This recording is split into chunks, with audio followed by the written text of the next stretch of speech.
And hello and welcome again to another episode of Talkenn TV.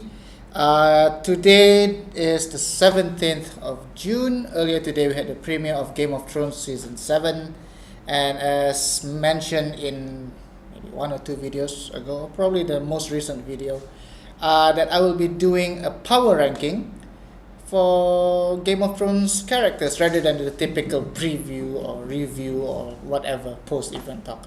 So in case you're not sure, what I'm gonna do is I have an initial list of power rankings of Game of Thrones characters.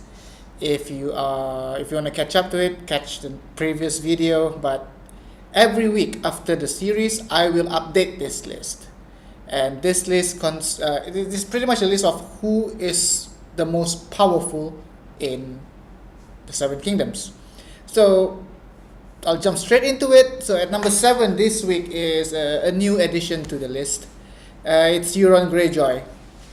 Last time we saw him at end of episode 8 or 9 in season 6. In season 7, spoilers alert. I would assume you would have seen the show anyway if you click on this. So if it's a spoiler, sorry, whatever.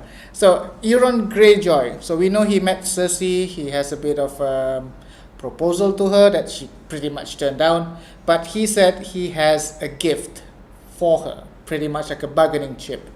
A lot of theories circulating around what it's going to be, but my theory is that it's going to be Gendry, because we know Gendry is going to come back in season 7, and he has the rightful claim to actually be the king of King's Land, king of Westeros, to the Iron Throne actually, since he is Robert Baratheon's son. But then again, it goes twofold, because Gendry is also a Baratheon, and even though the Baratheons are weak at the moment, they are still a force to be reckoned with. And with Stannis out of the picture, who else? So by having Gendry in his hands as a bargaining chip, Euron Greyjoy just jumped into that list. This is a top 7 list, by the way. And he's probably going to be climbing up, because if he has a big he's suddenly inside this, so he's not a minor bit player.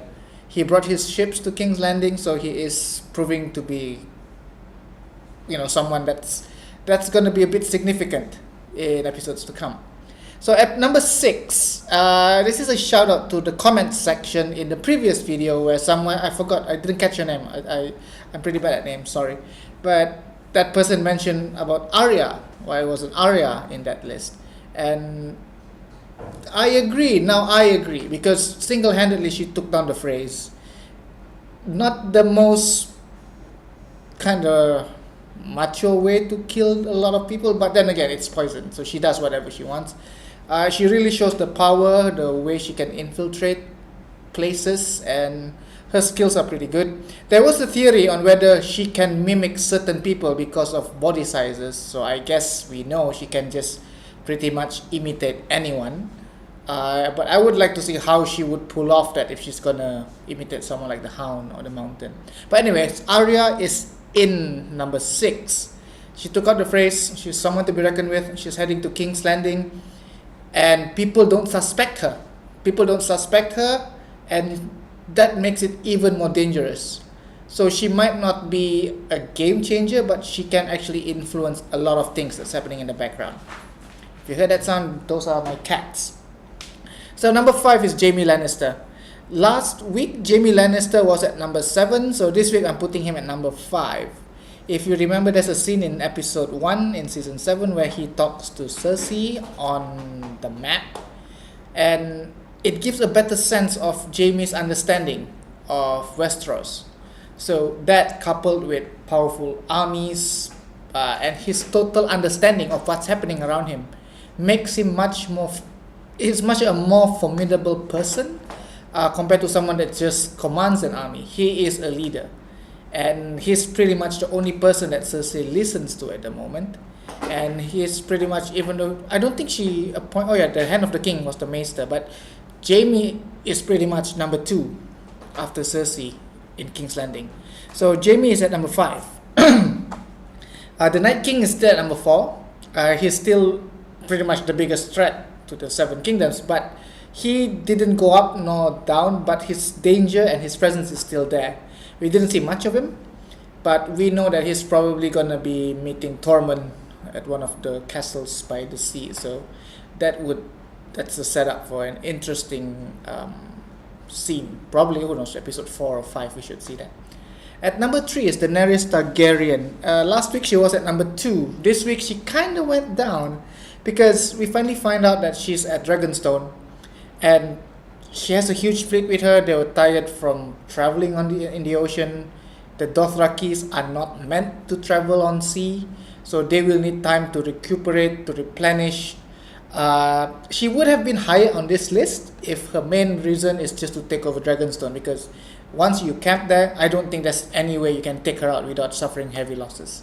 So the fact that Daenerys is still going to head to King's Landing, and in a situation, like I said last week, where it does not favor massive armies of horses, because they can just funnel them in to a killing zone, kill box. So she stays at number 3. She actually dropped. She's one of the few ones that dropped this week. So she's at number 3. But a shout out to what she did at Dragonstone is that that's where everyone's gonna go to for Dragonglass. So her importance might has increased, but in terms of power rankings, she dropped. Jon Snow is number 2. He climbed number 2. Last week he was number 3. He actually took over Daenerys. And the reason I said he's number 2 is because before last week we are not sure to what extent the families in the north are on his side.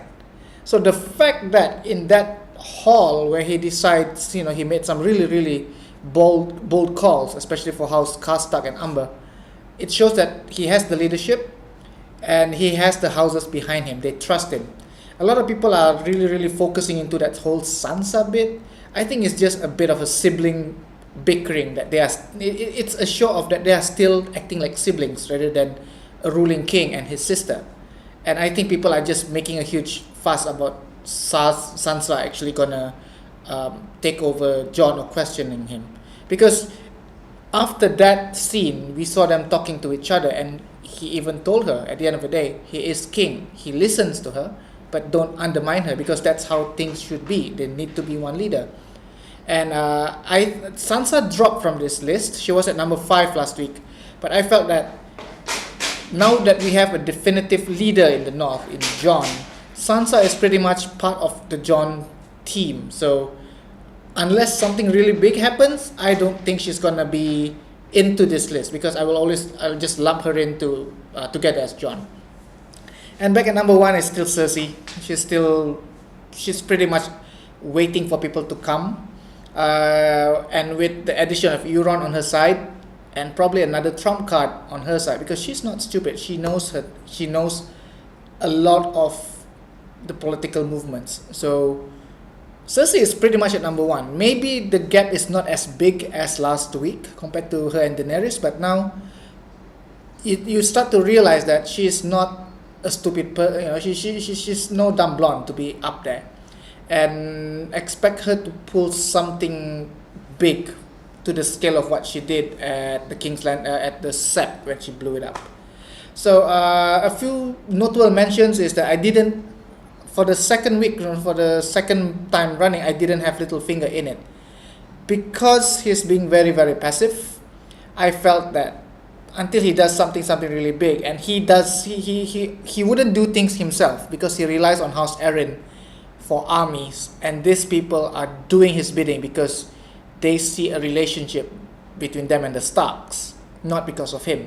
So Littlefinger is losing a bit of significance, but he is planning something, so he'll probably climb in probably the week 3 or week 4. Another person that dropped was Tyrion Lannister. It's pretty much because of inactivity. It pretty much depends on what bold calls he's going to tell Daenerys to do. So that's about Tyrion. So that's my list. I will do a quick recap. At number 7 is Euron, number 6 is Arya, number 5 is Jaime Lannister, number 4 is the Night King, number 3 is Daenerys, number 2 is Jon Snow, and number 1 is still Cersei. Do share what you thought of the previous episode, what you think of the list, who should I be adding in, and who I should be omitting, or whether you disagree with this whole lineup. Do tell. The comment section is below. Appreciate the subscribe and likes, and you can see me on Twitter if you want to drop any hints, ideas, talk about Game of Thrones, whatever. So this is Ken signing up for tonight. I'll see you guys later.